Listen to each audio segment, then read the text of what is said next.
जिंदगी तोर जाइरे फाकी दिया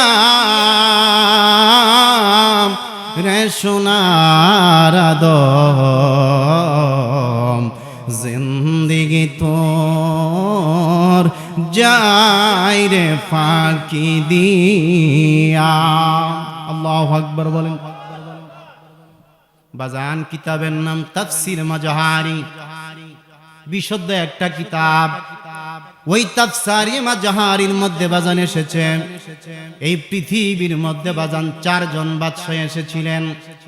চারজন বাদশা এক এক সময় গোটা পৃথিবী শাসন করেছিল। জোরে বলুন সুবহানাল্লাহ। পৃথিবী শাসন করছিল। আজকে তারা দুনিয়াতে আছে তো নাই, পৃথিবী চালাইছে, কিন্তু আজকে দুনিয়াতে চারজন বাদশার মধ্যে দুইজন হলো মুসলমান, দুইজন হলো কাফের। দুইজন মুসলমানের মধ্যে একজনের নাম হলো হযরত সুলাইমান আলাইহিস সালাম, আর দ্বিতীয় জনের নাম হলো বাদশা যুলকারনাইন। আল্লাহ সুলাইমান নবীর একটা সিংহাসন দিয়েছিলেন। যেমন আমি একটা চেয়ারের মধ্যে বসেছি, সুলাইমান নবীর সিংহাসনের মধ্যে হাজার হাজার উন্নত মানের চেয়ার ছিল। এই চেয়ারটা বাজান আকাশপথ দিয়ে চলাফেরা করত। আল্লাহু আকবার বলেন। দুনিয়া দিয়া ওই সিংহাসন চলতো না, আকাশপথে বাজান চলতো। বাতাসে সিংহাসনটাকে চালাইতো। জোরে বলুন সুবহানাল্লাহ। দুই নম্বর মুসলমানের মধ্যে যিনি শাসন করেছিলেন ওনার নাম হলো বাদশা যুলকারনাইন।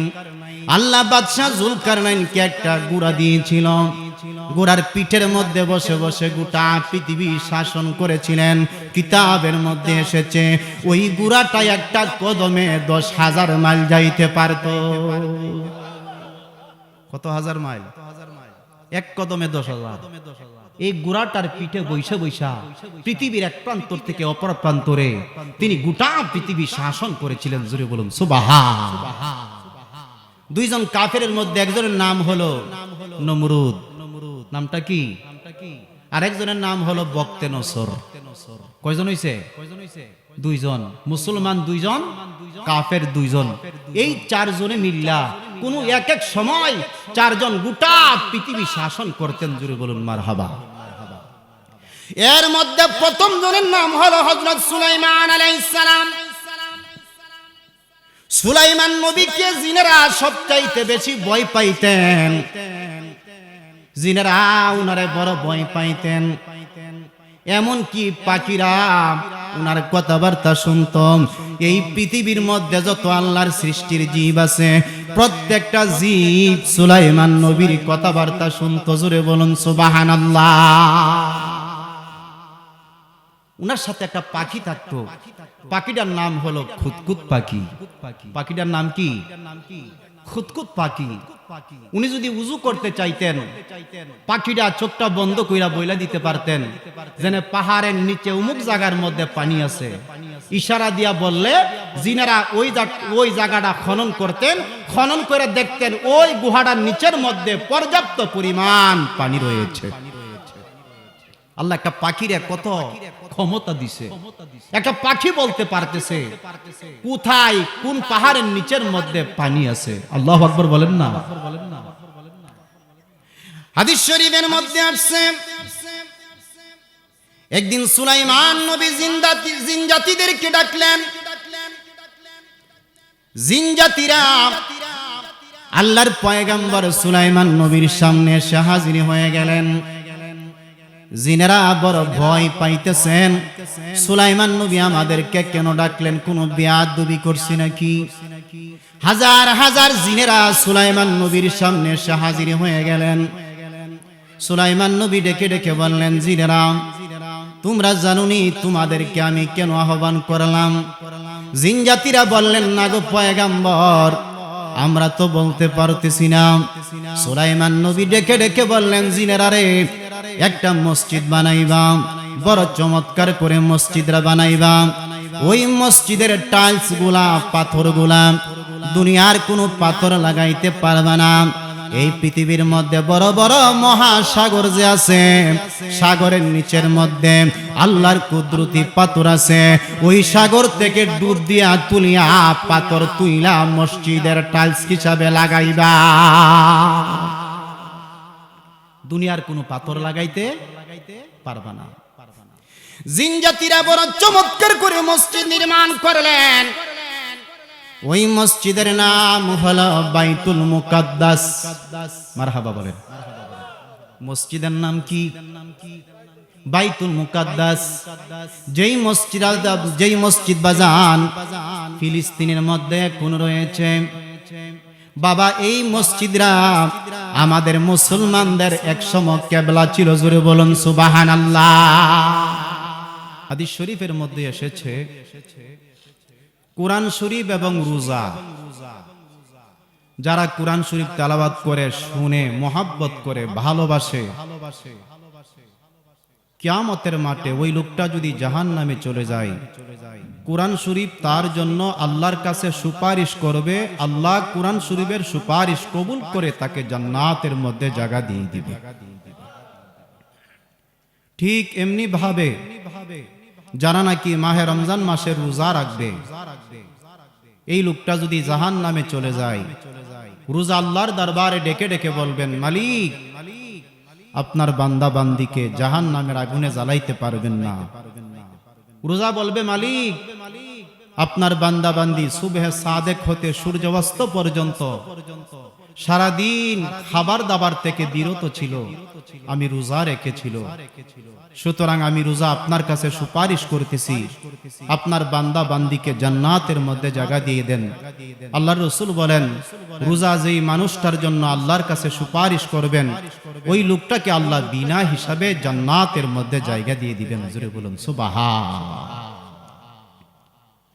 বাজান, পৃথিবীর মধ্যে আমরা এসেছি একটা নির্দিষ্ট সময় নিয়ে, একটা দিন, একটা সেকেন্ড বেশি থাকার কোন সুযোগ আছে নাকি? আজকে তো আমরা একটা জানাজা দিলাম, কথা বলেন ঠিক কিনা? আবার জানি কোন দিন আমাদের জানাজা হয়ে যায় আমরা নিজেরাও বলতে। সেই জন্য একজন কবি চমৎকার করে বলতেছেন, সংসারে সংসারে কহিরা ভবে গো, করলি না বন্দিগি,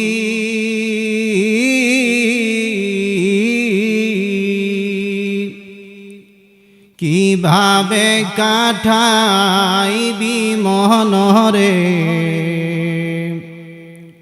কবরের জিন্দিগি রে, গুনাই গুনাই জীবন আমার গেল রে। দুনিয়ার জীবনটা অস্থায়ী, আর কবরের জীবনটা, পরকালের জীবনটা আমাদের স্থায়ী। কথা বলেন ঠিক কিনা? অনন্তকাল আমাদের পরকালে থাকতে হবে। কথা বলেন ঠিক কিনা? একটু খেয়াল করে দেখেন না, আমাদের গ্রামের কবরস্থানের মধ্যে হাজার হাজার মানুষ শুয়ে আছেন। কথা বলেন ঠিক কিনা? তারা কত অসহায়। তাদের কবরের উপরে যদি একটা পাতা পড়ে, তারা কবর থেকে পাতাটা পর্যন্ত সরাইবার কোনো ক্ষমতা আছে নাকি? আপনি 12টার সময় আসবেন, 1টার সময় আসবেন, 2টার সময় আসবেন, 4টার সময় আসবেন, আয়সা দেখবেন কোনো আওয়াজ নাই। কথা বলেন ঠিক কিনা? আমার সাথে সবাই বলেন না, সংসারে সংসারে কইরা ববে গো, করলি না বন্দিগি,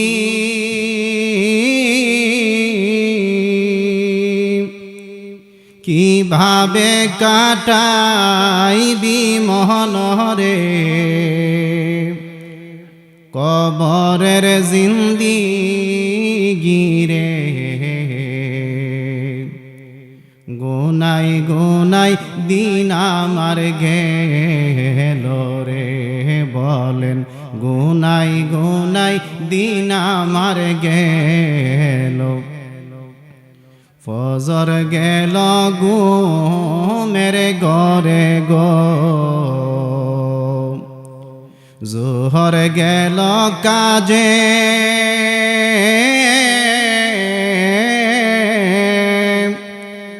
আসর গেল খেলাই দুলাই রে, বেলা গেল ডুবে রে,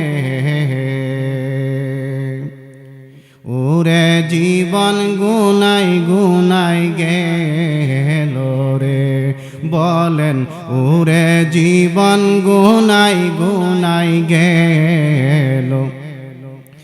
ধন সম্পত্তির মায়াই পরে গো, ছেলে মেয়ের মায়াই পরে গো, করলি না বন্দিগি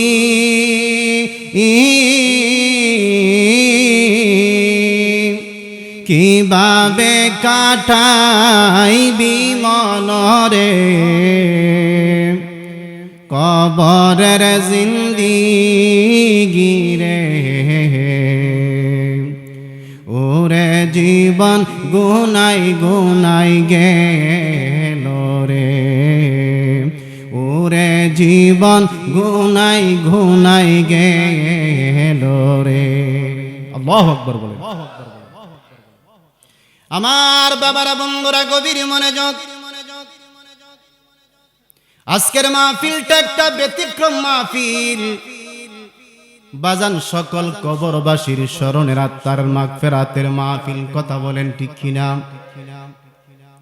আমরা কিন্তু বাজান সবাই একদিন কবরের যাত্রী হব, কথা বলেন ঠিক কিনা?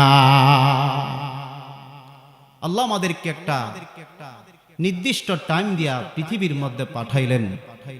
আল্লাহ বলেন নির্দিষ্ট টাইমে তোমার মৃত্যু হয়ে যাবে, নির্দিষ্ট টাইমে যদি ঘুমে থাকো ঘুমের মধ্যেই তোমার মরণ হয়ে যাবে। জোরে বলুন সুবহানাল্লাহ। বাজান ঘুমের মধ্যে মানুষ মারা যায় কি যায় না? জোরে বলেন না, ঘুমের মধ্যে মানুষ মারা যায় কি যায় না? কালগড়া গ্রামের জামাই সাতমরা এসেছিল শ্বশুর বাড়িতে বেড়াইতে, শ্বশুর বাড়িতেই মারা গেছে। বোঝা গেল কার মৃত্যু কোন সময় হবে, কিভাবে হবে, কোথায় হবে, পৃথিবীর কোন মানুষ এটা বলতে, কথা বলেন ঠিক কিনা? আমার বাবারা বন্ধুরা গভীর মনোযোগ, ইসলামের ৩ নম্বর খলিফা যাকে আল্লাহর নবী ডিক্লার দিলেন, উসমান তুমি জান্নাতি, আমি রাসূল তোমারে জান্নাতের ঘোষণা দিলাম। বলুন সুবহানাল্লাহ। আমাদের নবী ১০ জন ব্যক্তিকে জান্নাতের ডিক্লার দিলেন। সুবহানাল্লাহ বলেন না? জান্নাতের মালিক কে? জান্নাত বানাইছে কে? নবী জান্নাতের ডিক্লার দিলেন।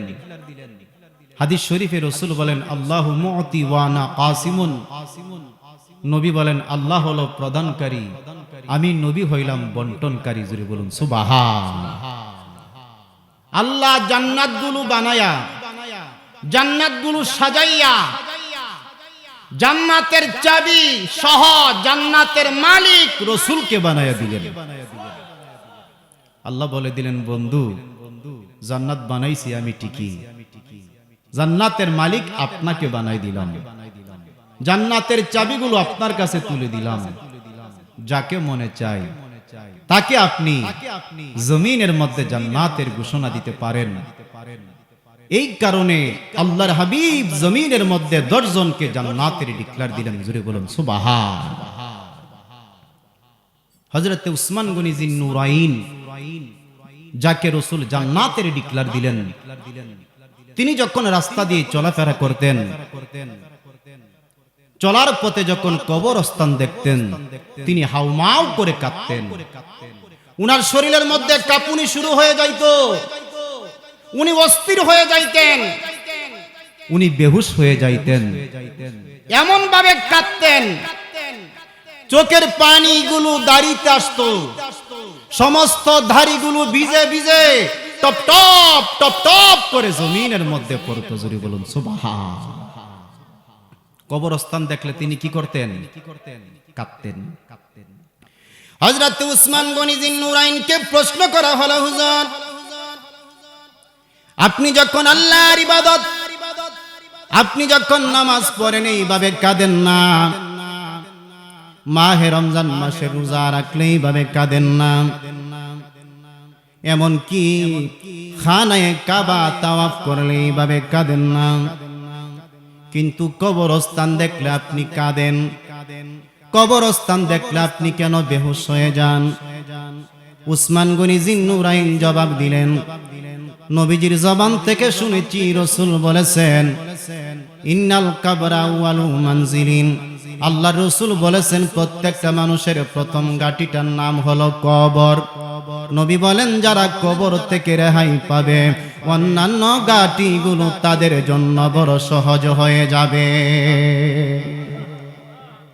নবী বলেছেন কবর বড় মারাত্মক জিনিস, কবর বড় ডিয়ারিং জিনিস। নবী বলেছেন যারা কবর থেকে মুক্তি পেয়ে যাবে, অন্যান্য ঘাঁটিগুলো তাদের জন্য বড় সহজ হয়ে যাবে, আর যারা কবরের মধ্যে আটকে যাবে, অন্যান্য ঘাঁটিগুলোর মধ্যে তাদের কোনো অস্তিত্ব থাকবে না। জোরে বলুন সুবহান।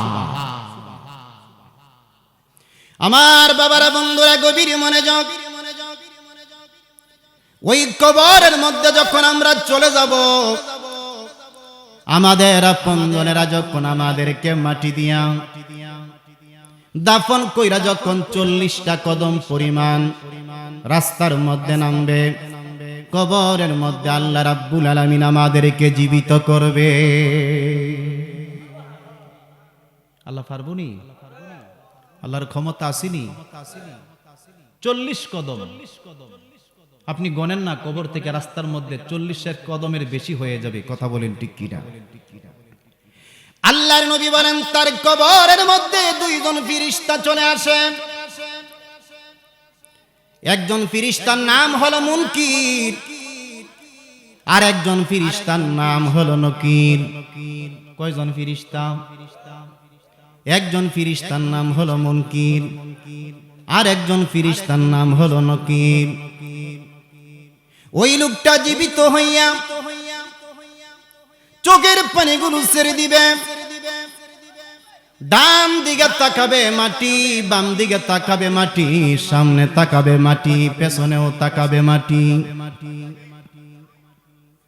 আল্লাহর বান্দা চোখের পানিগুলো ছেড়ে দিয়ে বলবেন, জিন্দেগিতে কোনোদিন আপনারে দেখলাম না। আল্লাহর ফেরেশতারা ডেকে ডেকে বলবেন, ও আল্লাহর বান্দা, আমরা মানুষ না, আমরা হইলাম আল্লাহর ফেরেশতা।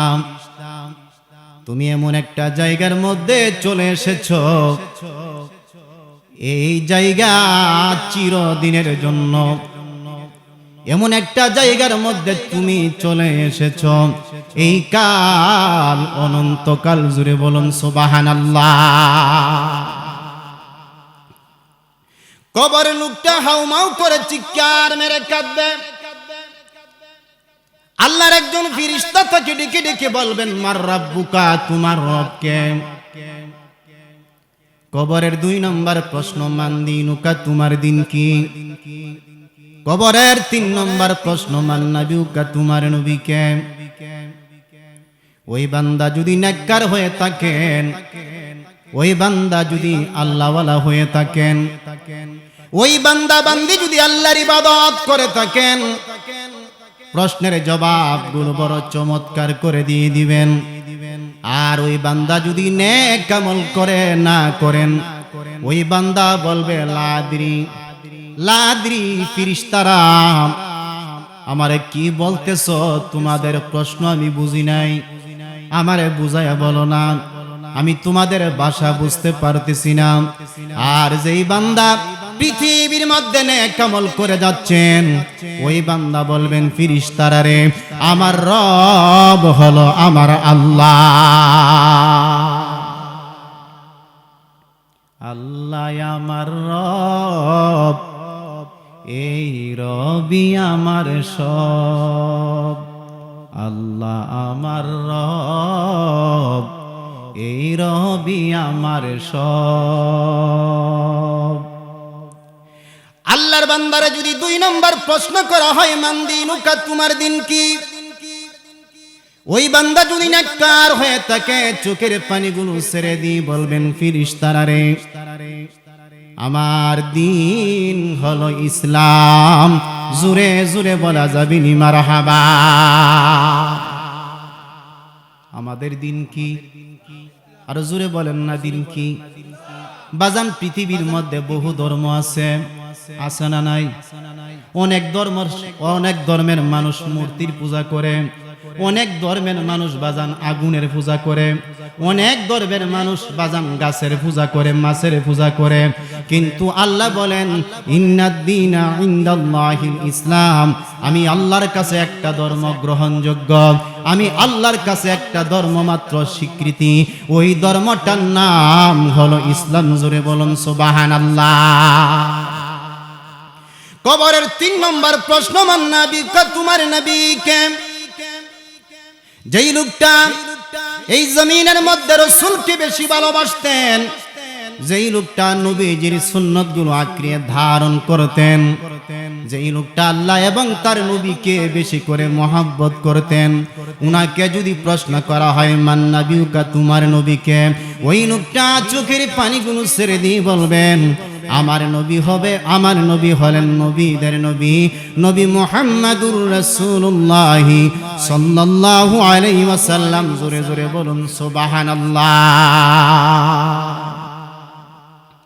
হাদিস শরীফের মধ্যে আসছে, কবরের লোকটা যদি মুনকির নকিরের 3টা প্রশ্নের জবাব দিতে পারে, আন সাদাকা আবদি, আমার আল্লাহ ফেরেশতাদেরকে বলবেন, ফেরেশতারা রে, আমার বান্দা বান্দি যা বলেছে বড় চমৎকার করে সঠিকভাবে জবাব দিয়েছে।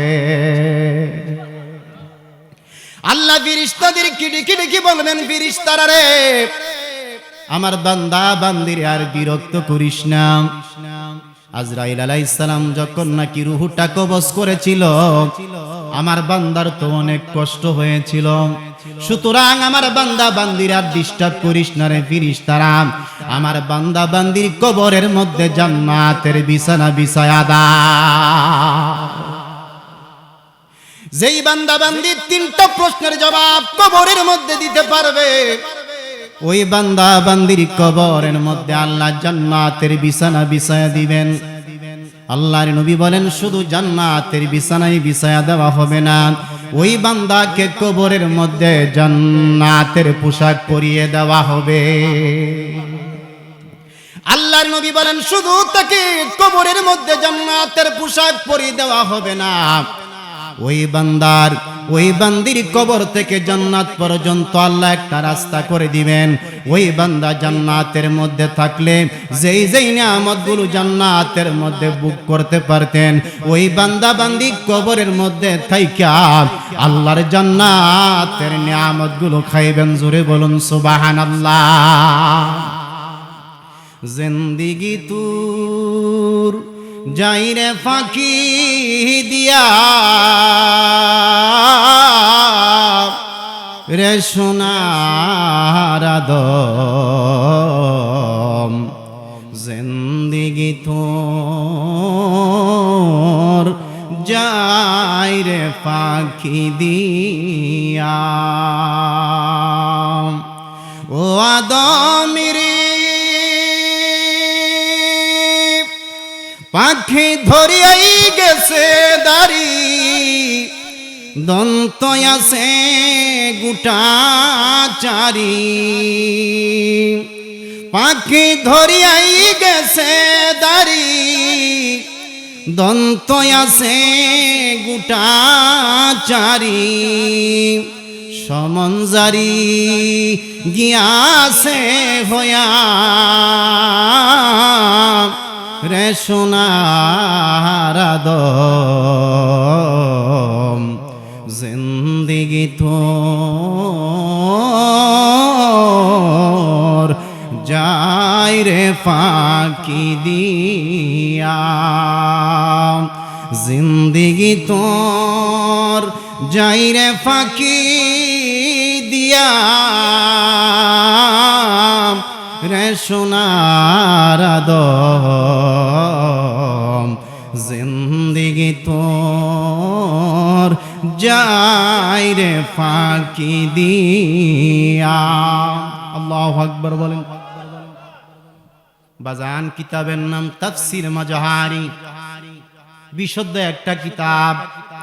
ওই তাফসীর মাজহারির মধ্যে বাজান এসেছে এই পৃথিবীর মধ্যে বাজান চারজন বাদশা এসেছিলেন। চারজন বাদশা এক এক সময় গোটা পৃথিবী শাসন করেছিল। জোরে বলুন সুবহানাল্লাহ।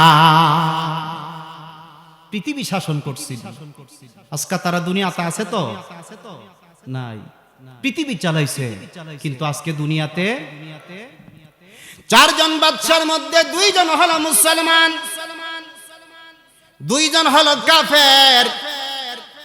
দুইজন মুসলমানের মধ্যে একজনের নাম হলো হযরত সুলাইমান আলাইহিস সালাম, আর দ্বিতীয় জনের নাম হলো বাদশা যুলকারনাইন। আল্লাহ সুলাইমান নবীর একটা সিংহাসন দিয়েছিলেন। যেমন আমি একটা চেয়ারের মধ্যে বসেছি, সুলাইমান নবীর সিংহাসনের মধ্যে হাজার হাজার উন্নত মানের চেয়ার ছিল। এই চেয়ারটা বাজান আকাশপথ দিয়ে চলাফেরা করত। আল্লাহু আকবার বলেন। দুনিয়া দিয়া ওই সিংহাসন চলতো না, আকাশপথে বাজান চলতো। বাতাসে সিংহাসনটাকে চালাইতো। জোরে বলুন সুবহানাল্লাহ। দুই নম্বর মুসলমানের মধ্যে যিনি শাসন করেছিলেন ওনার নাম হলো বাদশা যুলকারনাইন। আল্লাহ বাদশা যুলকারনাইনকে একটা ঘোড়া দিয়েছিল। ঘোড়ার পিঠের মধ্যে বসে বসে গোটা পৃথিবী শাসন করেছিলেন। কিতাবের মধ্যে এসেছে ওই ঘোড়াটা একটা কদমে 10,000 মাইল যাইতে পারত। কত হাজার মাইল? এক কদমে 10,000। এই ঘোড়াটার পিঠে বৈশা বৈশা পৃথিবীর এক প্রান্তর থেকে অপর প্রান্তরে তিনি গোটা পৃথিবী শাসন করেছিলেন। জোরে বলুন সুবহানাল্লাহ। দুইজন কাফেরের মধ্যে একজনের নাম হলো নমরুদ, নামটা কি? আরেকজনের নাম হলো বক্তে নসর। কয়জন হইছে? দুইজন। মুসলমান দুইজন, কাফের দুইজন। এই চারজনে মিল্লা কোন এক এক সময় চারজন গোটা পৃথিবী শাসন করতেন। জোরে বলুন মারহাবা। এর মধ্যে প্রথম জনের নাম হলো হযরত সুলাইমান আলাইহিস সালাম। সুলাইমান নবীকে জিনেরা সবচাইতে বেশি ভয় পাইতেন। জিনেরা উনারে বড় ভয় পাইতেন। এমন কি পাখিরা উনার কথাবার্তা শুনতাম। এই পৃথিবীর মধ্যে যত আল্লাহর সৃষ্টির জীব আছে প্রত্যেকটা জীব সুলাইমান নবীর কথাবার্তা শুনতো। জোরে বলুন সুবহানাল্লাহ। উনার সাথে একটা পাখি থাকতো। পাখিটার নাম হলো খুতকুত পাখি। পাখিটার নাম কি? খুতকুত পাখি। উনি যদি উযু করতে চাইতেন পাখিটা চোখটা বন্ধ কইরা বইলা দিতে পারতেন যেন পাহাড়ের নিচে অমুক জায়গার মধ্যে পানি আছে। ইশারা দিয়া বললে জিনেরা ওই জায়গাটা খনন করতেন। খনন করে দেখতেন ওই গুহাটার নিচের মধ্যে পর্যাপ্ত পরিমাণ পানি রয়েছে। আল্লাহ একটা পাখিরে কত ক্ষমতা দিছে। একটা পাখি বলতে পারতেছে কোথায় কোন পাহাড়ের নিচের মধ্যে পানি আছে। আল্লাহু আকবার বলেন না। হাদিস শরীফের মধ্যে আসছে একদিন সুলাইমান নবী জিন জাতিদেরকে ডাকলেন। জিন জাতিরা আল্লাহর পয়গম্বর সুলাইমান নবীর সামনে এসে হাজির হয়ে গেলেন। জিনেরা বড় ভয় পাইতেছেন। সুলাইমান নবী আমাদেরকে কেন ডাকলেন? কোন বেয়াদবি করছি নাকি? হাজার হাজার জিনেরা সুলাইমান নবীর সামনে এসে হাজির হয়ে গেলেন। সুলাইমান নবী ডেকে ডেকে বললেন, জিনেরা তোমরা জানোনি তোমাদেরকে আমি কেন আহ্বান করলাম? জিন জাতিরা বললেন, না গো পয়গম্বর, আমরা তো বলতে পারতেছি না। সুলাইমান নবী ডেকে ডেকে বললেন, জিনেরা রে, একটা মসজিদ বানাইবা, বড় চমৎকার করে মসজিদরা বানাইবা। ওই মসজিদের টাইলস গুলা পাথর গুলা দুনিয়ার কোনো পাথর লাগাইতে পারবে না। এই পৃথিবীর মধ্যে বড় বড় মহাসাগর যে আছে, সাগরের নিচের মধ্যে আল্লাহর কুদরতি পাথর আছে। ওই সাগর থেকে ডুব দিয়া তুলিয়া পাথর তুইলা মসজিদের টাইলস হিসাবে লাগাইবা। দুনিয়ার কোনো পাথর লাগাইতে পারবা না। জিন জাতিরা বড় চমৎকার করে মসজিদ নির্মাণ করলেন। ওই মসজিদের নাম হলো বাইতুল মুকাদ্দাস। মারহাবা বলেন। মসজিদের নাম কি? বাইতুল মুকাদ্দাস। যেই মসজিদ বাজান ফিলিস্তিনের মধ্যে কোন রয়েছে বাবা, এই মসজিদরা আমাদের মুসলমানদের একসময় কিবলা ছিল। জোরে বলুন সুবহানাল্লাহ। এখন তো আমরা খানায় কাবার দিকে মুখ করে কি করি? নামাজ পড়ি। আমাদের নবী সহ 17 মাস সাহাবাদেরকে নিয়ে ওই বাইতুল মুকাদ্দাস মসজিদকে কিবলা করে নামাজ পড়তেন। জোরে বলুন সুবহানাল্লাহ। হাদিস শরীফের মধ্যে আসছে ওই মসজিদের মধ্যে যারা নাকি 1 রাকাত নামাজ পড়ে আল্লাহ তার আমল নামার মধ্যে 1 রাকাতে 50,000 গুণ সওয়াব দিয়ে দেন। জোরে বলুন সুবহানাল্লাহ। জিন জাতিরা বড় চমৎকার করে মসজিদ নির্মাণ করলেন। ওই মসজিদ ফিলিস্তিনের মধ্যে বাজান আজ রয়েছে। এই মসজিদ হলো বাজান মুসলমানদের প্রথম কিবলা। একদিন আপনার নবী আমার নবী আল্লাহর দরবারে ডেকে ডেকে বললেন, মালিক বাইতুল মুকাদ্দাসের দিকে ফিরে নামাজ পড়ি। এর চাইতে বড় ভালো হতো আমরা যদি খানায়ে কাবার দিকে মুখ করে নামাজ পড়তাম। আপনার নবী আমার নবী যখন আল্লাহর কাছে এই কথা বললেন, বলতে দেরি হয়েছে, আল্লাহ তার বন্ধুর দরখাস্ত কবুল করতে দেরি করে নাই। আল্লাহর সাথে সাথে জিব্রাইলকে বলে দিলেন, জিব্রাইল জলদি করে আমার বন্ধুর দরবারে যাও, আমার বন্ধুর গিয়ে বলে দাও ফাওয়াল্লি ওয়াজহাকা শাতরাল মসজিদিল হারাম। আমার বন্ধু কিবলা পরিবর্তনের জন্য আমি আল্লাহর কাছে দরখাস্ত করেছে। এই মুহূর্তে আমার বন্ধুর দরখাস্ত কবুল করলাম। আমার বন্ধুরে বলে দাও এখন থেকে যেন খানায়ে কাবার দিকে মুখ করে 5 ওয়াক্ত নামাজ আদায় করে। কেমন নবীর উম্মত হইলাম? কিবলা পরিবর্তনের জন্য নবী আল্লাহর কাছে বলছেন, সাথে সাথে আল্লাহ নবীর দরখাস্ত কবুল করে খানায়ে কাবাটাকে কিবলা বানায়া দিলেন। জোরে বলুন সুবহানাল্লাহ। জিন জাতিরা বড় চমৎকার করে মসজিদ নির্মাণ করলেন। বড় বড় পৃথিবীর মধ্যে যত সাগর আছে ওই সাগরের নিচের মধ্যে জিনেরা ডুব দিলেন। সাগরের নিচে যাইয়া দেখেন আল্লাহ রাব্বুল আলামিন দামি দামি পাথর সাগরের নিচের মধ্যে রেখে দিয়েছে। দুনিয়ার পাথর না, আল্লাহর কুদরতি পাথর। যেই পাথরগুলো আল্লাহ মহাসাগরের নিচের মধ্যে রেখে দিয়েছেন। জোরে বলুন সুবহানাল্লাহ। জিনেরা ওই পাথরগুলো ডুব দিয়ে তুলে উঠাইয়া বাইতুল মুকাদ্দাসের মসজিদের চতুর্দিকে এবং মসজিদের ভিতরে এবং প্রত্যেকটা জায়গায় জায়গায় যখন জিন জাতিরা লাগাইলেন, আশেপাশের যত গ্রাম ছিল তাদের লাইটের দরকার হতো না। পাথরের আলোর কারণে ওই গ্রামগুলো আলোকিত হয়ে থাকতো। আরো বড় করে কম সুবহানাল্লাহ। বাইতুল মুকাদ্দাসের মসজিদের আশেপাশে যত গ্রাম আছে, গ্রামের মধ্যে কি লাগতো না? লাইট লাগতো না, বাতি লাগতো না। আল্লাহর কুদরতি পাথর থেকে, এই পাথরগুলো এত দামি ছিল, এই পাথর থেকে লাইট হয়ে যাইতো।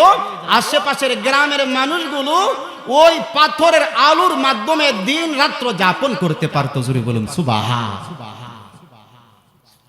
মসজিদরা বানায়া জিনেরা সুলাইমান নবীর কাছে আসলেন, ওগো পয়গম্বর আমরা বড় চমৎকার করে মসজিদ বানাইলাম।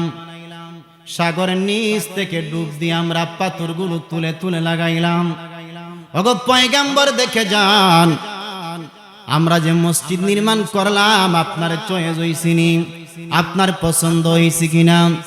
আল্লাহর পয়গম্বর সুলাইমান নবী একটা লাঠি লইয়া লাঠি জমিনের মধ্যে ভর দিয়ে দিয়ে বাইতুল মুকাদ্দাস মসজিদের বারান্দার সামনে যখন আসলেন, বারান্দার দিকে যখন তিনি তাকাইলেন, হঠাৎ করে নজর করে দেখে গো, উনার পাশে মালাকুল মউত হযরত আজরাইল আলাইহিস সালাম হাজির হয়ে গেছে। সুলাইমান নবী মসজিদের বারান্দার দিকে তাকাইলেন, তাকায়া নজর করে দেখেন পাশে কেডা? আজরাইল। যদি বলেন না উনি কে? আজরাইল আলাইহিস সালামের কাজ কি? মানুষের রুহু কবজ করা, জান খানদান করা। সুলাইমান নবী তাকাইলেন মসজিদের বারান্দার দিকে, আর উনি হঠাৎ করে নজর করে দেখেন উনার পাশে মালাকুল মউত আজরাইল। আল্লাহর নবী মানুষ তো দেখেই চিন্না ফেলাইছে, ডাক দিয়ে বললেন, আজরাইল আমি আসলাম মসজিদ দেখার জন্য, তুমি আসছো কেন? আজরাইল জবাব দিলেন, পয়গাম্বর আপনি কি জানেন না আমার ডিউটি কি? আপনি কি জানেন না আমার দায়িত্ব কি? পয়গাম্বর জবাব দিলেন, তোমার কাজ তো হলো রুহু কবজ করা। আজরাইল আলাইহিস সালাম জবাব দিলেন, আমি এসেছি আপনার রুহুটা কবজ করার জন্য। জোরে বলুন সুবহান। আল্লাহর পয়গম্বর সুলাইমান নবী চোখের পানিগুলো ছেড়ে দিলেন। আজরাইল রে, জিন জাতিরা বড় চমৎকার করে মসজিদরা নির্মাণ করলেন। কোথায় থেকে মাল সামান আনলেন, কিভাবে টাকা পয়সা দান প্রদান করলেন? 2-3 দিনের সময় দাও, 2-3 দিন পর আমার রূহটা কবজ করে নিয়ে যাও।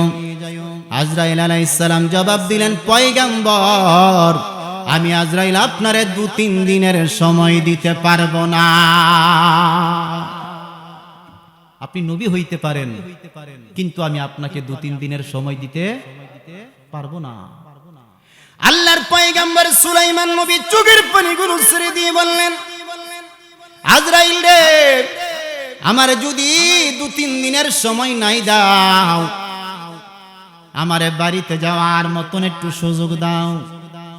আমি রাত্রের বেলা যেই বিছানার মধ্যে শুয়ে থাকি, আমি যখন আমার বিছানার মধ্যে শুইব, তারপর আমার জানটা তুমি কবজ করে নিয়ে যাও।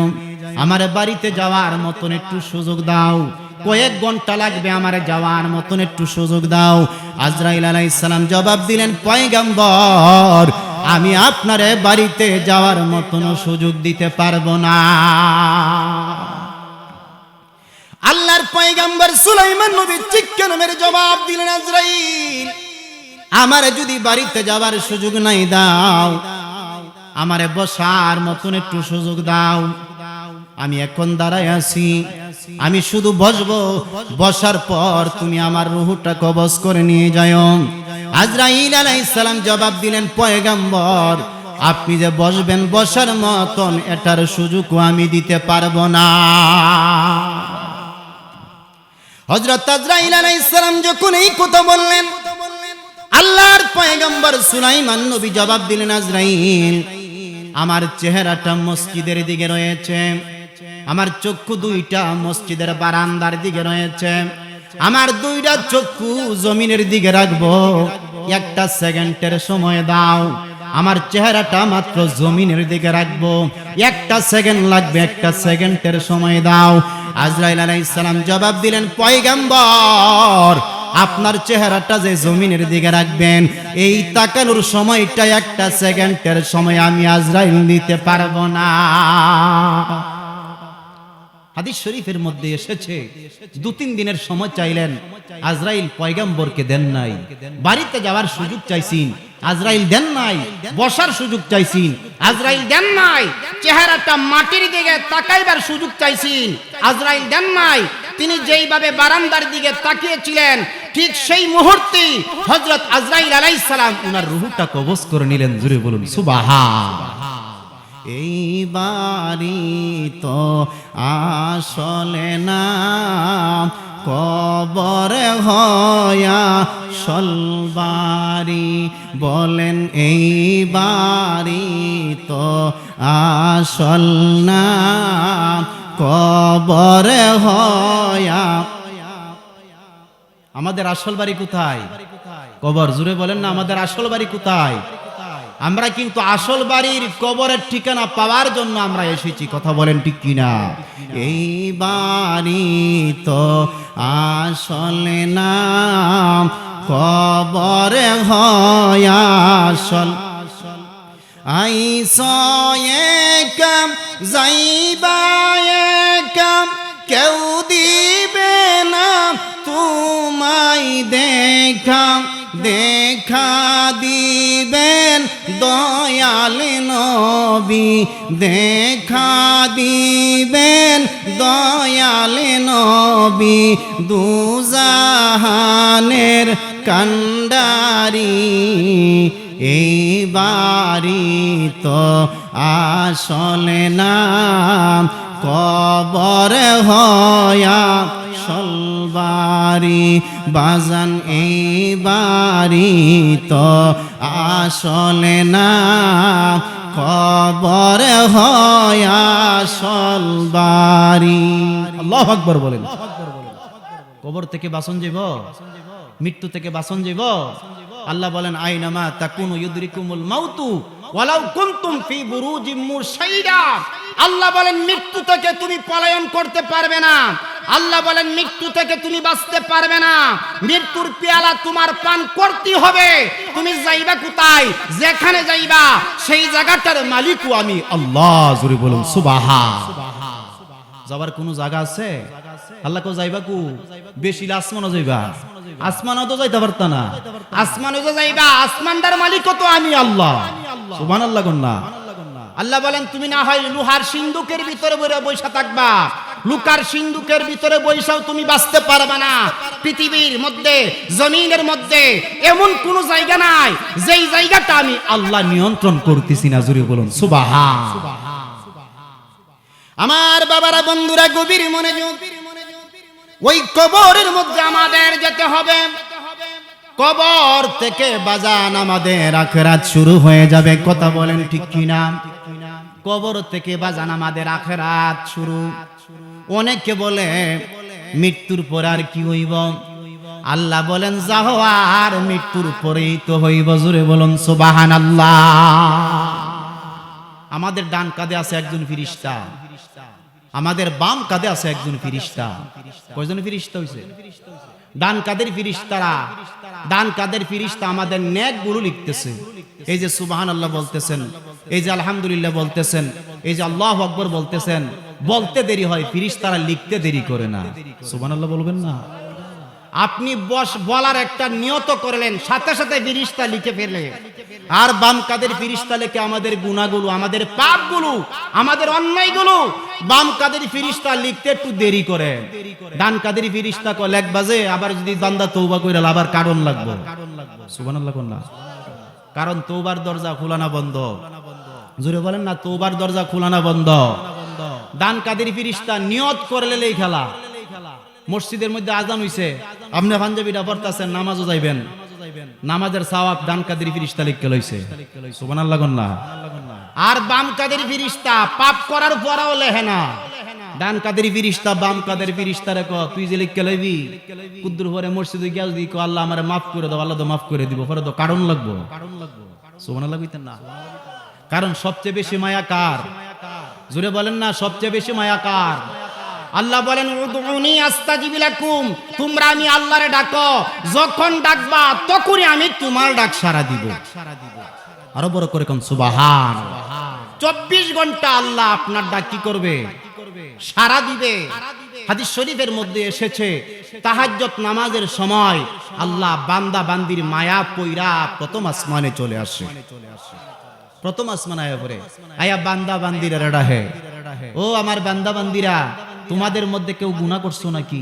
আমি আল্লাহর কাছে ক্ষমা চাও, আমি মালিক তোমার পাহাড় সম পরিমাণ গুনাহগুলো ক্ষমা করে দিব। তোমাদের মধ্যে কেউ অসুস্থ, আমি আল্লাহর কাছে বলো না, আমি মালিক তোমারে সুস্থ করে দিব। জোরে বলুন সুবহান। তোমাদের মধ্যে কে ঋণগ্রস্ত, তোমাদের মধ্যে কে হতাশার মধ্যে আছো, দুশ্চিন্তার মধ্যে আছো, তোমাদের মধ্যে কার রিজিকের দরকার, আমি আল্লাহর কাছে বলো না, আমি আল্লাহ তো উত্তম রিজিক দাতা, তোমার যা দরকার আমি আল্লাহর কাছে বলো, আমি মালিক তোমাকে সব কিছুর ব্যবস্থা করে দিব। আল্লাহর ক্ষমতা আছে না নাই? আল্লাহ কো গুনাহ করতে করতে পার সমান গুনাহ করে লইছো, তুমি আমি আল্লাহর রহমত থেকে নৈরাশ হইও না। আমি আল্লাহর দয়া বেশি, আমি আল্লাহর মায়া বেশি। ও আমার বান্দা বান্দিরা, তোমার পাহাড় সম পরিমাণ গুনাহ সেকেন্ডের মুহূর্তে আমি মালিক মাফ করে দিব। আর তুমি যদি তওবা করতে পারো, ওই গুনাহগুলো নেক বানায়া তোমার আমল নামার মধ্যে দিয়ে দিব। গুনাহগুলোর আল্লাহ কি বানাই লিব? আল্লাহ পারবনি? আল্লাহর কাছে ক্ষমতা আছে না নাই?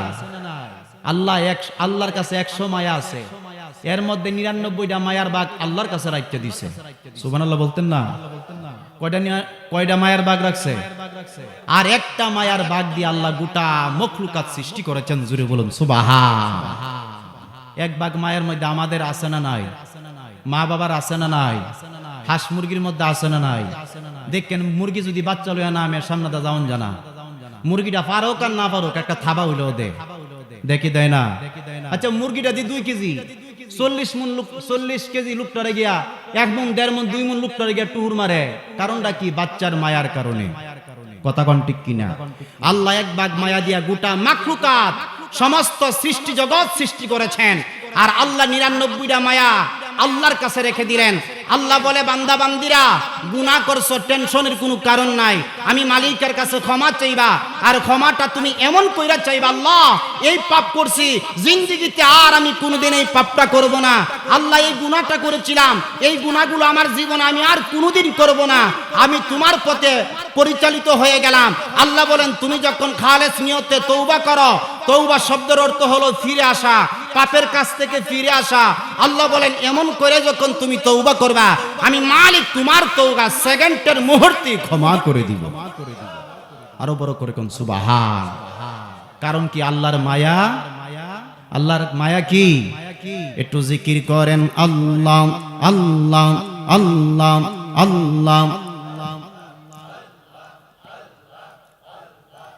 আমার মরণের কতদিন বাকি আমি জানিলাম না গো আল্লাহ, মরণের কতদিন বাকি আল্লাহ।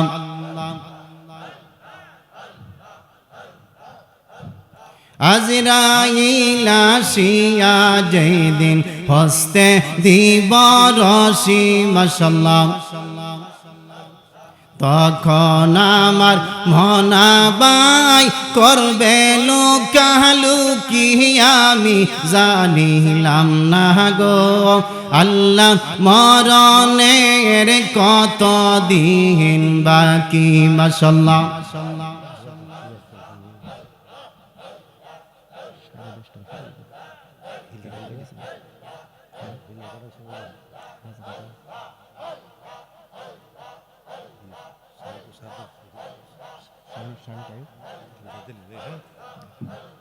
হায়াত হইল হাতে গো মোমেন, মরণ পায়ের নিচে মাশাআল্লাহ। যেই জায়গায় যার মরণ লিখা, সেই জায়গা সেই মরে আমি জানিলাম না গো আল্লাহ, মরণের কতদিন বাকি মাশাআল্লাহ। আমার মরণের কতদিন বাকি আমি জানিলাম না গো আল্লাহ, মরণের কতদিন বাকি মাশাআল্লাহ। লা ইলাহা ইল্লাল্লাহু মুহাম্মাদুর রাসূলুল্লাহ সাল্লাল্লাহু আলাইহি ওয়াসাল্লাম। জোরে জোরে বলি আলহামদুলিল্লাহ। নবীদের মধ্যে বাজান একজন নবী ছিলেন ইব্রাহিম নবী। হয়তো আপনারা নামটা শুনেছেন। ইব্রাহিম নবীকে বলা হয় বাজান খলিলুল্লাহ। আল্লাহর পয়গাম্বর ইব্রাহিম নবী নদীর পার দিয়ে যাইতেছে, তাকায়া দেখে গো মরা একটা গাদা। গাদাটার অর্ধেকটা অংশ পানির মধ্যে, আর অর্ধেকটা অংশ শুকনা জায়গার মধ্যে। যেই অংশটা পানির মধ্যে নদীর মাছেরা মরা অর্ধেক গাদার গোশতগুলো খাইতেছে, আর শুকনা জায়গার অর্ধেকটা অংশ শিয়ালে কুকুরে খাইতেছে। একটা গাদা মাছেরও হা, শিয়ালেও হা, কুকুরেও হা। ইব্রাহিম নবী আল্লাহরে ডেকে ডেকে বলে, আল্লাহ, এটা তো মরা গাদা, অর্ধেকটা অংশ পানির মধ্যে, পানির অংশে মাছে খাইতেছে, আর অর্ধেকটা অংশ শুকনা জায়গার মধ্যে, ওই অর্ধেকটা অংশরে কুকুরে শিয়ালে খাইতেছে। আল্লাহ, মরা গাদাটারও তুমি কিয়ামতের ময়দানে জিন্দা করবা নাকি? আল্লাহ বলে, ইব্রাহিম, তোমার বিশ্বাস হয় না নাকি? ইব্রাহিম নবী বলেন, আল্লাহ, বিশ্বাস হয়। কেন জানি আমি ইব্রাহিম নবী মনের সান্ত্বনা দিতে পারি না। আল্লাহ গাদা একটা, ইটারা হাইতেছে মাছে, ইটারা হাইতেছে শিয়ালে, এটারা হাইতেছে কুকুরে। আল্লাহ, মরা গাদারে তুমি কেমনে জিন্দা করবা? আল্লাহ খ, ইটা কেমনে জিন্দা করাম? তুমি কি দেখতে চাও নাকি? আল্লাহ প্র্যাকটিক্যালি একটু দেখতে চাই। আল্লাহ তো, তাহলে তুমি 4টা পাখি ধরো, জুড়ে বলুন সুবহান। কয়টা পাখি? আল্লাহর পয়গম্বর ইব্রাহিম নবী 4টা পাখি ধরলেন। কোরআনে আসছে, ইব্রাহিম নবী 4টা পাখি ধরলেন। একটা পাখি ধরলেন কবুতর, একটা ধরলেন ময়ূর, একটা ধরলেন কাক, আর একটা ধরলেন মুরগি। কয়টা হইছে? ইব্রাহিম নবী ডেকে বলে, আল্লাহ, আমি 4টা পাখি আমার সামনে আনলাম, ধরলাম। আল্লাহ বলে, ইব্রাহিম, এইগুলোরে ভালো করে খাবার দাবার খাওয়াও। এমন ভাবে তুমি খাবার দাবার খাওয়াইবা, এমন করে তুমি তাদেরকে পুষ মানাইবা, ডাক দেওয়া মাত্র যেন তোমার সামনে এসে হাজির হয়ে যায়। যারা কবুতর ফালে ডাক দিলে আসে কি আসে না? যারা মুরগি ফালে ডাক দিলে আসে কি আসে না? ইব্রাহিম নবী ডেকে ডেকে বলেন, আল্লাহ, 4টা পাখিরে ভালো করেই তো আমি খাবার দাবার খাওয়াইতেছি। আল্লাহ বলে, ডাক দিলে আসে কিনা দেখো না।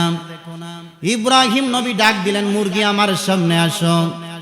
মুরগি দৌড় মেরে ইব্রাহিম নবীর সামনে চলে আসে।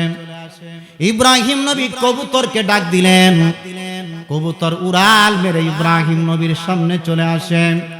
ইব্রাহিম নবী ময়ূরকে ডাক দেওয়া মাত্র ময়ূরটা দৌড়াইতে দৌড়াইতে ইব্রাহিম নবীর সামনে চলে আসে।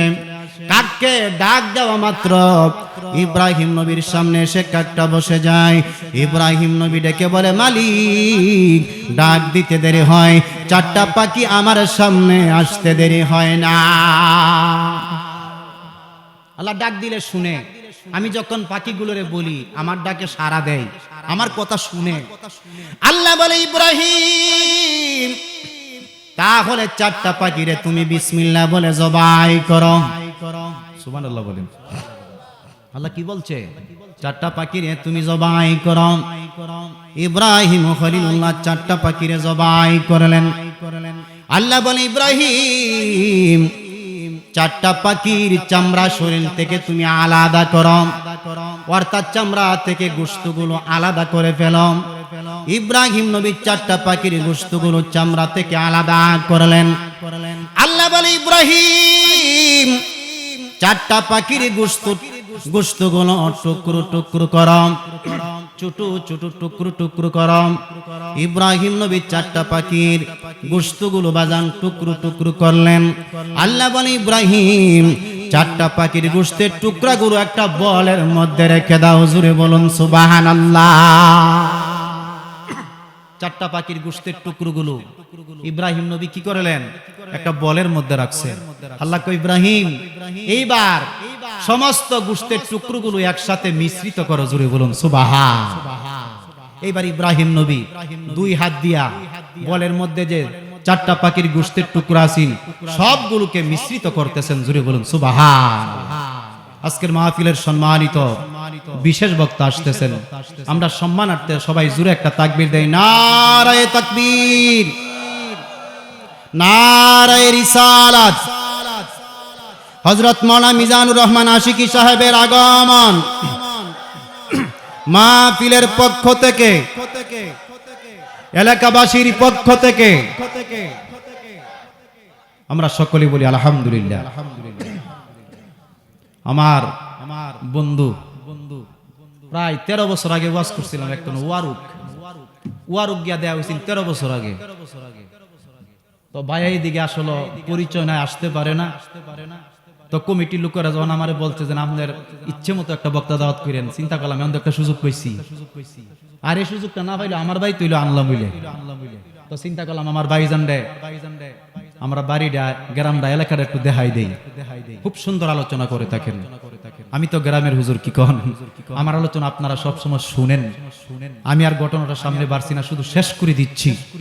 এবার ইব্রাহিম নবী কি করলেন, বলের মধ্যে যে 4টা পাখির গোশতের টুকরোগুলো আছিল সবগুলো ভালো করে কি করলেন, মিশাইলেন, মিশ্রিত করলেন।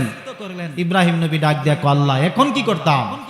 আল্লাহ কয় এখন একটা কাজ করো, এক মুষ্টি গোশতের টুকরা ওই যে উঁচু একটা পাহাড় আছে ওই পাহাড়ের উপরে রেখে আসো। জোরে বলুন সুবহান। এক মুষ্টি গোশতের টুকরা ইব্রাহিম নবী উঁচু পাহাড়ের উপরে রেখে আসলেন।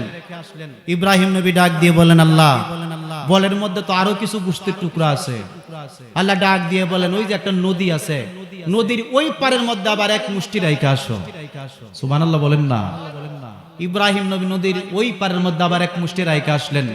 ইব্রাহিম নবী ডাক দিয়ে বললেন আল্লাহ বলের নিচে আরো কিছু আছে গোশতের টুকরা। আল্লাহ বলেন এইগুলো তোমার সামনে রাখো। ইব্রাহিম নবী বলের অতিরিক্ত গোশতের টুকরোগুলো ওনার সামনে রাখলেন। আল্লাহ বলে দিলেন ইব্রাহিম বলতে পারবা গোশতের টুকরোগুলো কোথায় কোথায় আছে? ইব্রাহিম নবী বলেন আল্লাহ আমি তো উঁচু পাহাড়ের উপরে এক মুষ্টি রেখে আসলাম, আরেক মুষ্টি নদীর ওই পাড়ে রেখে আসলাম, আরেক মুষ্টি তো আমার সামনেই আছে।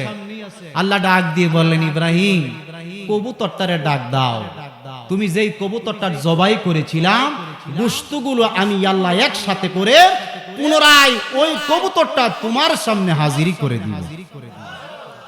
এবার ইব্রাহিম নবী ডাক দিলেন ও কবুতর আমি আল্লাহর পয়গম্বর, আমার হুকুমে আমার সামনে তুমি চলে আসো।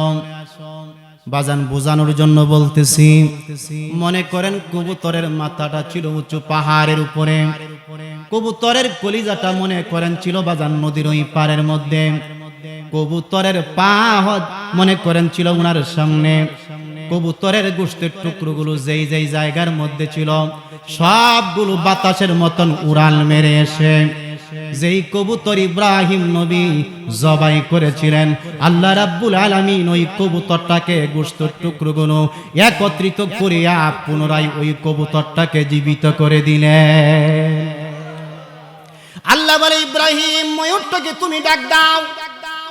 এইবার ইব্রাহিম নবী যখন ময়ূরকে ডাক দিলেন, ময়ূরের গোশতের টুকরোগুলো যেই যেই জায়গাতে ছিল বাজান সবগুলো উড়াল মেরে আসিয়া ইব্রাহিম নবী যেই কবুতরটা ময়ূরটা জবাই করেছিলেন আল্লাহ ময়ূরটাকে আবার জীবিত করে দিলেন, কাকটাকে আল্লাহ আবার জীবিত করে দিলেন, মুরগিটারে আল্লাহ জীবিত করে দিলেন। ইব্রাহিম নবী ডেকে বলে মালিক একটু আগে না কবুতর জবাই করেছিলাম, এটা তো তুমি জিন্দা করে দিলাম, কাকরেও তুমি জীবিত করে দিলাম, মুরগিটারেও তুমি জীবিত করে দিলাম, ময়ূরটারেও তুমি জীবিত করে দিলাম। আল্লাহ বলে ইব্রাহিম তোমারে বোঝানোর জন্যই তো আমি এই কাজটা করেছিলাম। তুমি বলেছিলাম মরা গাদার আমি আল্লাহ কেমনে জিন্দা করব, আমি আল্লাহ যদি পাখির গোশতের টুকরো টুকরো টুকরো টুকরো একত্রিত করিয়া জীবিত করতে পারি, এখন তুমি বলো না আমি আল্লাহ মরা গাদারে জীবিত করতে পারবো কিনা? ইব্রাহিম নবী ডেকে বলে আল্লাহ গো টুকরো টুকরো একত্রিত করিয়া তুমি যেহেতু জিন্দা করেছ, মরা গাদারে জিন্দা করা তো এর চাইতে তোমার কাছে বড় সহজ। আল্লাহ কয় ইব্রাহিম মানুষের ব্যাপারে কি কও? ইব্রাহিম নবী আল্লাহ মানুষ তো আরো জিন্দা করা তোমার কাছে আরো সহজ। সুবহানাল্লাহ বলেন না। ও বাজান এই দুনিয়াতে আমরা কি করতেছি না করতেছি সবগুলো আমাদের রেকর্ড হয়ে যাচ্ছে, জুড়ে বলুন সুবহান। কবি বলতেছেন জীবনের ডায়েরি হচ্ছে লেখা, হিসাব হবে করা, জীবনের ডায়েরি হচ্ছে লেখা, হিসাব হবে করা, মনে রেখো আল্লাহর কাছে পড়বে একদিন ধরা, মনে রেখো আল্লাহর কাছে পড়বে একদিন ধরা। কথা কোন ঠিক কিনা? আল্লাহর কাছে একদিন ধরা পড়তে হবে কি হবে না? ওই পড়াটা হয়তো আজকেও হতে পারে। কথা বলেন ঠিক কিনা? আসুন আমরা সবাই মৃত্যুর জন্য প্রস্তুত হয়ে যাই। আজকের মাহফিল যারা আয়োজন করেছেন এবং আয়োজন করতে গিয়ে যারা শ্রম দিয়েছেন, সার্বিকভাবে সহযোগিতা করেছেন, বিশেষ করে যারা টাকা দিয়ে, পয়সা দিয়ে, বুদ্ধি দিয়ে, পরামর্শ দিয়ে, শ্রম দিয়ে যারা হাড় ভাঙ্গা মেহনত করে মাহফিলটা সাজাই দেন, আল্লাহ যেন কবুল করেন। সকলে বলি আমিন। আমি যেহেতু গ্রামের হুজুর, কি খান কালকে আবার মাহফিল আছে আমার দুলাবাড়ি, প্রতিদিন তো আলোচনা করি। তো আসলে আমার ভাইজান এসেছেন, এরপর আমি 5 মিনিট হয়তো বেশি আলোচনা করে ফেলেছি। মনে কিছু কষ্ট নিয়েন না, ভাইজানকে বলে আপনাদেরকেও বলতেছি। তো আমি আপনাদের কাছে দোয়া চাই।